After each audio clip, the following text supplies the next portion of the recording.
Afghanistan and assurances to the US yesterday? Well, number one, this is the longest war that the United States has ever fought. It's almost 19 years. Number two, I am one of those who always believed that there was no military solution. Because anyone who knows the history of Afghanistan, you just have to look back at the history.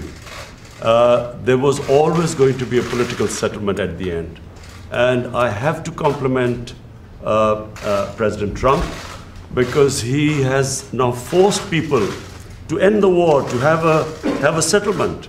And that's where I think Pakistan is playing a very important role, because Pakistan has a 1,500-mile border with Afghanistan and all the areas where the trouble is, which is the eastern side of Afghanistan.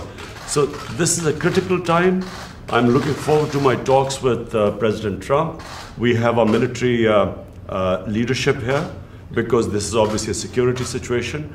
And what we want is understanding between the two countries. I can assure President Trump that whatever we will be saying will be the apps. We will be straight with them.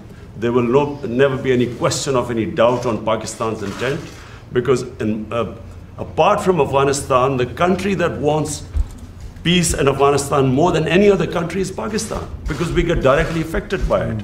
And Pakistan needs stability. We have had 15 years of fighting this war on terror, over 70,000 Pakistani casualties, over $150 billion lost to the economy. So we desperately want peace. And I'm happy that President Trump has pushed this forward. So we hope, I'm looking forward to these talks. Prime Minister, can you...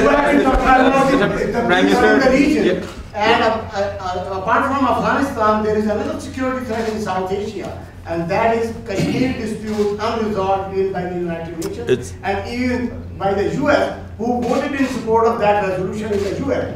Now, are you going to make any kind of submission and intervention of President Trump? And the same question to Mr. President Trump. Is he going to play any role in that? Okay, he's got it. I've got a question. I will be asking President Trump. It's the most powerful country in the world, the United States. It can play the most important role in bringing peace in the subcontinent. You know, there are over a billion and a quarter people in the subcontinent. They are held hostage to the issue of Kashmir, and I feel that only the most powerful state, headed by President Trump, can bring the two countries together. From my point, I can tell you, we have tried our best. We've made all overtures to India to start dialogue, resolve our differences through dialogue. But unfortunately, we haven't made headways as yet.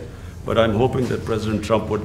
He asked me the same thing, so I think there's something. So maybe we'll speak to him, or I'll speak to him, and we'll see if we can do something. Mr. President, even... Because I've heard so much about Kashmir. Yes. Such a beautiful name. It's supposed to be such a beautiful part of the world, but right now there's just bombs all over the place. They say everywhere you go you have bombs, and it's a terrible situation, been going on for many years.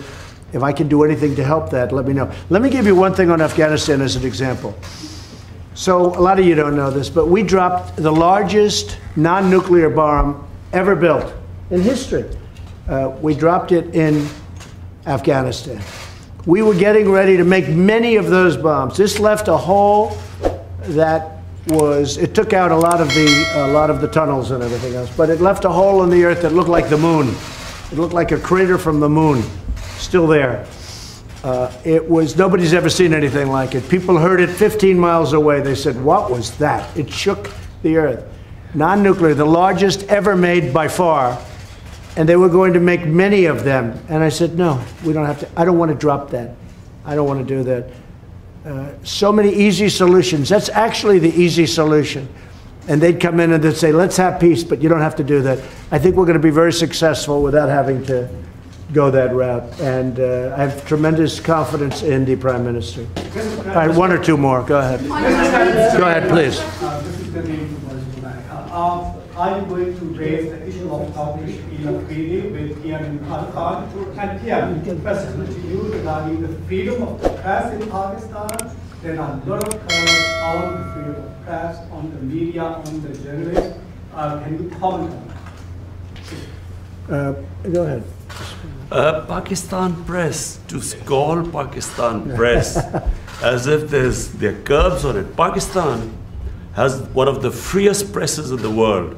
All you have to do is, since I've been the Prime Minister in the last 10 months, I mean, the criticism I have received from my own press, unprecedented.